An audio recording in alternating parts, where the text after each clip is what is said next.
Buenos días. Esta es la clase 9 del curso Modelización Matemática de Fenómenos Biológicos. Este es un curso del doctorado en Ciencias Biomédicas de la Facultad de Ciencias Médicas de la Universidad Nacional de Rosario. En la clase de hoy comenzaremos con el uso de ecuaciones diferenciales. Una ecuación diferencial es, como toda ecuación, una igualdad en la cual tenemos funciones y también aparecen en la ecuación algunas de sus derivadas. Esta es otra expresión en la cual tenemos la derivada de una función y dentro de la expresión nos aparece la variable independiente. La derivada de una función la podemos escribir como el diferencial de y sobre el diferencial de x, dado que la derivada de una función puede ser estimada por la tangente a la función que estamos estudiando y por lo tanto, como toda tangente, se calcula como la variación de y dividido la variación de x. Escrito de esta manera vemos que es un cociente. Por lo tanto, podemos decir que la derivada es la velocidad de cambio de la variable y con respecto a x. Es decir, que la derivada es una velocidad a la que está cambiando nuestra función. En esta expresión, lo que vemos es que la velocidad de cambio de la función respecto de x es directamente proporcional a x, porque así lo expresa nuestra ecuación. Resolver una ecuación diferencial implica obtener el valor de la función y que figura dentro de esa ecuación. Para resolverlo se utilizan la tabla de primitivas que hemos visto y el cálculo integral que hemos aprendido. Veamos cómo se resuelve esta ecuación, que es muy sencilla, pero que nos va a explicar cuál es el mecanismo básico de resolución. Acá tenemos la ecuación escrita: la derivada de y respecto de x es igual a k por x. Si es posible, lo que tenemos que hacer es agrupar a un lado de la igualdad la función y al otro lado la variable independiente x. Acá es fácil, dejamos diferencial de este lado y nos queda k por x diferencial de x si pasamos diferencial de x de este lado. Luego integramos ambos miembros, nos queda la integral de diferencial de y por la integral del término de la derecha. Como vemos acá en la tabla de primitivas, la tabla del diferencial no es otra cosa que la variable. Por lo tanto, si tenemos la integral de diferencial de y, eso va a ser y. Acá tenemos la integral de una constante por x. Nosotros sabemos que cuando tenemos una constante por una función, la integral de eso es la constante por la integral de la función. Por lo tanto, acá la variable k la podemos sacar afuera y nos quedaría la integral de x, que está elevado a la 1 por diferencial de x. Por lo tanto, podemos aplicar la segunda fórmula para la resolución y nos quedaría que y es igual a k por x al cuadrado sobre 2, aplicando que sabemos que cuando la integral es x a la a va a ser a x a la a más 1 sobre a más 1. Y todo esto llevará a una constante c sumando, que será la suma de la constante que tenga el miembro de la izquierda más el miembro de la derecha. Y esto sería la solución a nuestro problema. Para verificar si la solución a nuestro problema, lo que podemos hacer es obtener la derivada y reemplazarlo en esta ecuación y ver si nos da. Entonces acá tenemos la solución. Lo que hacemos es derivamos ambos miembros.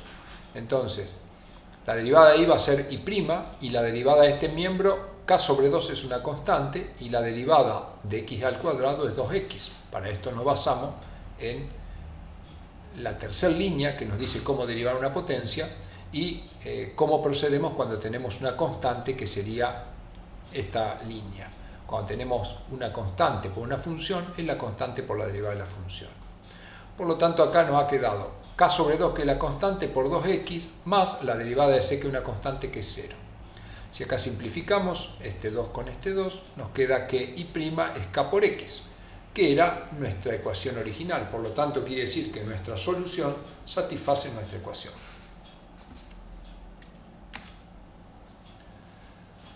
Veamos la resolución ahora de ecuaciones diferenciales, pero con valores iniciales. ¿Qué son los valores iniciales? Los valores iniciales son valores que puede tomar nuestra función para ciertos valores de las variables. Entonces veamos un ejemplo. Acá tenemos una ecuación diferencial donde aparece la derivada y la función, y un parámetro a, o constante. Para resolverlo procedemos de la misma manera. La derivada la planteamos como diferencial de y respecto de x, y acá vamos a tener a por y. Agrupamos todo lo que tiene y a la izquierda, lo que tiene x a la derecha, e integramos. La integral del diferencial de y sobre y la podemos ver en esta línea. Cuando tenemos integral de diferencial de x sobre x, la resolución de eso es el logaritmo de x, por lo tanto esto va a ser logaritmo de y en este caso, porque la variable de este lado es y. A es una constante, la sacamos afuera y nos queda la integral de diferencial de x, que si venimos acá, la integral de diferencial de x es x, por lo tanto acá nos va a quedar a por x, más la constante c. Si ahora aplicamos propiedad de logaritmo, es decir, pasamos logaritmo para el otro miembro, pasa como una base e. Por lo tanto nos queda que y es la función, va a ser e elevado a la a por x más c. Y esta sería nuestra solución. Pero en este caso nos quedan dos parámetros o constantes, a y c, que no tienen valor. Pero tenemos valores iniciales. Nosotros sabemos que cuando x toma el valor 0, y debe valer 2, y cuando x toma el valor 1, y debe valer e. Entonces reemplazamos acá la primera condición, que sería esta. Y la reemplazamos en esta ecuación por simplicidad. Esta y esta ecuación son las mismas. Entonces nos queda logaritmo de 2, porque y toma el valor 2, igual a a por x, que x toma el valor 0 en la primera condición, más c. A por 0 es 0, entonces nos queda que el logaritmo de 2 es igual a c. Por lo tanto, acá ya conocemos uno de los parámetros de nuestra ecuación diferencial. También sabemos que cuando x toma el valor 1, y vale e, entonces reemplazamos acá. Nos va a quedar logaritmo de igual a por 1, porque ahora x toma el valor 1, más logaritmo de 2, porque ya sabemos que c vale logaritmo de 2. Pasamos logaritmo de 2 para aquel lado, a por 1 es a, y acá aplicamos propiedad de logaritmo, sabemos que si tenemos la resta de dos logaritmos lo podemos plantear como un cociente. Por lo tanto, a es logaritmo de e sobre 2, que no es otra cosa que un número. Con estos dos parámetros obtenidos, los podemos reemplazar en nuestra ecuación y nos queda que nuestra solución es e elevado al logaritmo de e sobre 2 por x más el logaritmo de 2, donde no nos ha quedado ningún parámetro indefinido, sino que cada uno tiene valores fijos. Veamos cómo hacemos para plantear una ecuación diferencial cuando estamos frente a un problema. Supongamos una situación que acá está esquematizada, un recipiente que tiene un orificio por el cual sale un líquido. Cuanto más alto sea el nivel del líquido, es razonable que va a ser mayor la cantidad de líquido que va a perder. Y supongamos que este recipiente tiene un volumen máximo que no podemos sobrepasar. La variación del volumen de B del recipiente en función del tiempo es directamente proporcional al volumen que tiene. Es razonable. Cuanto más volumen tengamos, más líquido va a salir, sencillamente por tener mayor presión hidrostática. Por lo tanto, si decimos que la variación del volumen es directamente proporcional al volumen, la ecuación diferencial quedaría planteada de esta manera. Al ser directamente proporcional, nos queda que la variación es igual a una constante de proporcionalidad por B. Y supongamos que tenemos condiciones iniciales. En principio analicemos esta, que a T0 el volumen es igual al volumen máximo, que es 20 litros. Es decir, arrancamos con un recipiente que está completamente lleno. A medida que el tiempo transcurra, iremos acá recorriendo estas imágenes. Entonces, resolvamos la ecuación diferencial y apliquemos las condiciones iniciales. En primer lugar, nuestra variable ahora es, nuestra función es b, que varía a lo largo del tiempo. Agrupamos b a la izquierda, t a la derecha, integramos ambos miembros, es muy parecido al anterior. Acá nos queda la integral de diferencial de b sobre b, que es asimilable a esta integral, que es logaritmo de x, entonces en este caso va a ser logaritmo de b. De este lado tenemos k por diferencial de t, ya la constante la dejamos afuera, nos queda integral de diferencial de t, que es asimilable a esta. Por lo tanto, directamente la integral de diferencial de t será t, que quedará multiplicado por x, más una constante c. Hacemos lo mismo, como tenemos logaritmo, al volumen lo expresamos como e elevado a la k por t más c. Y aplicamos nuestras condiciones iniciales. Sabemos que cuando el tiempo tome el valor 0, como vemos acá, el volumen debe tomar el valor 20. Resolvemos esto, k por 0 es 0, nos queda e a la c, quiere decir que e a la c es 20. Aplicamos logaritmo a ambos miembros, nos queda el logaritmo de 20, y acá el logaritmo de una potencia va a ser c por el logaritmo de e. Como el logaritmo de e vale 1, nos queda directamente que es c. Es decir, que c toma el valor del logaritmo de 20. Eso podríamos reemplazarlo en nuestra expresión. Acá tenemos una potencia, que es la suma de dos números. Esto se puede escribir como un producto de potencia. Nos quedaría e elevado a la k por t por e a la logaritmo de 20. Y e a la logaritmo de 20 es 20. Por lo tanto, nos queda que b es igual a 20 por e a la k por t. Lo cual cumple con nuestra condición. Cuando el tiempo tome el valor 0, nos va a quedar k por 0, independientemente del valor que tenga k va a ser 0, e a la 0 es 1, y por lo tanto b va a valer 20, que es lo que nos decía nuestra condición inicial. Pero tenemos indefinido todavía el parámetro k, con lo cual a través de un experimento, o bien porque ya conozcamos los valores, lo podemos conocer.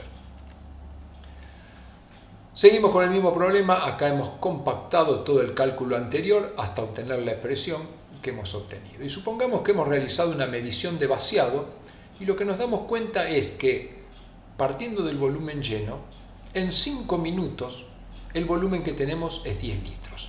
Entonces, si a los 5 minutos el volumen es 10 litros, podemos reemplazar esto acá.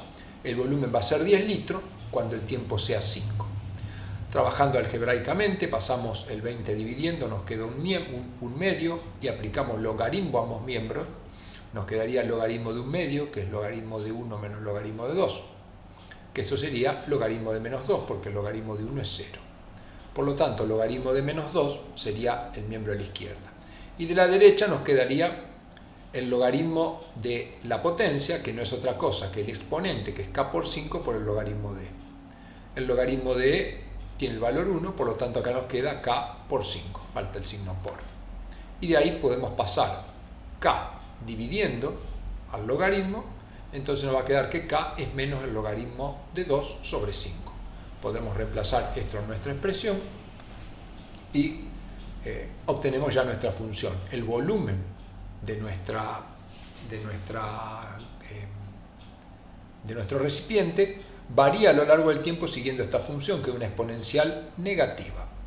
Si esta función la llevamos a R, sencillamente escribiremos la función como ya lo sabemos, y luego podemos ejecutar un plot, con lo cual obtendremos nuestra función.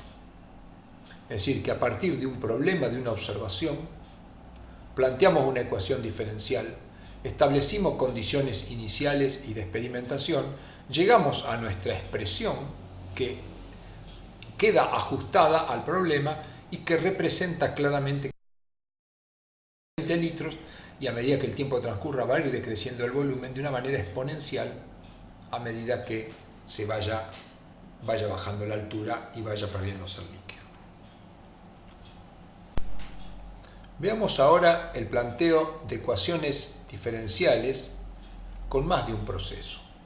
Acá vemos un compartimiento en el que tenemos una sustancia A, cuya cantidad en el compartimiento puede ser afectada por algunos procesos que generan la sustancia A, como el proceso 1 y el proceso 2, y otros procesos que permiten la eliminación de A o transformación en otra sustancia.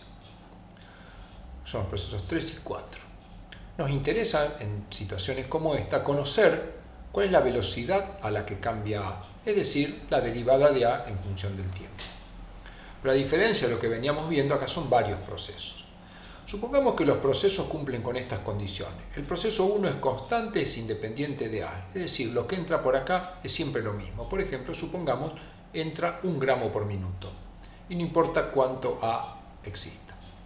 El segundo proceso es directamente proporcional a B elevado al cuadrado, es decir, que si yo tengo más B, se va a formar más A, y si tengo menos, se va a formar menos, pero no es directamente proporcional a la cantidad de A, sino al cuadrado de la cantidad o concentración. En este caso hablamos simplemente de cantidad para hacerlo más sencillo. El proceso 3 es un proceso de salida, quiere decir que cuando A salga, la concentración de A va a decrecer. Y ese proceso lo consideramos que fuera directamente proporcional a A. Dicho, cuanto más A hay, más se excreta, y cuanto menos hay, menos se va por esta vía. Y el proceso de transformación de A en C, pensemos que es una reacción química, y es independiente de A. Quiere decir que no importa que haya mucho A o mucho o poco, lo que se va por acá es siempre lo mismo, supongamos 0,5 gramos por minuto. Esto lo podemos escribir todo en una sola expresión que vamos a analizar. Comencemos con el proceso 1. El proceso 1 es constante. Como A ingresa, la concentración de A va a subir, es decir, a medida que transcurre el tiempo, la concentración de A crece. Si yo tengo una función, que es A en función del tiempo, que crece, su derivada primera tiene que ser positiva. Por lo tanto, este término que nos está indicando cómo varía A en función del tiempo, tiene que tener signo positivo. Como es independiente de A, colocamos A elevado a la 0, que tiene el valor 1. Y le colocamos una constante que tiene signo positivo, que nos está indicando que esta derivada es positiva de acuerdo a este proceso. Si analizamos el segundo proceso, este también hace subir la concentración de A, por lo tanto hace que la derivada sea positiva, por eso lo escribimos acá con signo más. Colocamos una constante de proporcionalidad y esto va multiplicado por la concentración de B, pero elevado al cuadrado. El proceso 3, a diferencia de los anteriores, es un proceso que saca sustancia A y cuando este proceso ocurra, la concentración de A va a decrecer. Por lo tanto, si la concentración de A decrece, su derivada primera tiene que ser negativa. Por lo tanto, la derivada de A en función de t, en función de este término, tiene que tener signo menos. Le colocamos una constante de proporcionalidad que llamamos K3, que corresponde a este proceso, y como nos dice que es proporcional a A, va a ir multiplicado por A. Con respecto al proceso 4, también es un proceso que hace decrecer la concentración de A, por lo tanto tiene que afectar a su derivada con un signo menos, aportándole un signo negativo, pero dice que es independiente de A, por lo tanto directamente nos quedaría K4. Y esta sería la ecuación diferencial que involucra a los 4 procesos, donde hay 2 de ellos que tienden a subir la cantidad de A, por eso tienen signo positivo, y 2 que tienden a hacer que la derivada sea negativa, es decir, hacer bajar la cantidad de A, que serían los procesos 3 y 4. Las constantes K1, K2, K3 y K4 las llamamos constantes de velocidad, o también los llamamos los parámetros de nuestra ecuación diferencial. Ya iremos viendo en clases anteriores cómo parametrizar una ecuación, es decir, cómo hallar estos valores en función de la experimentación.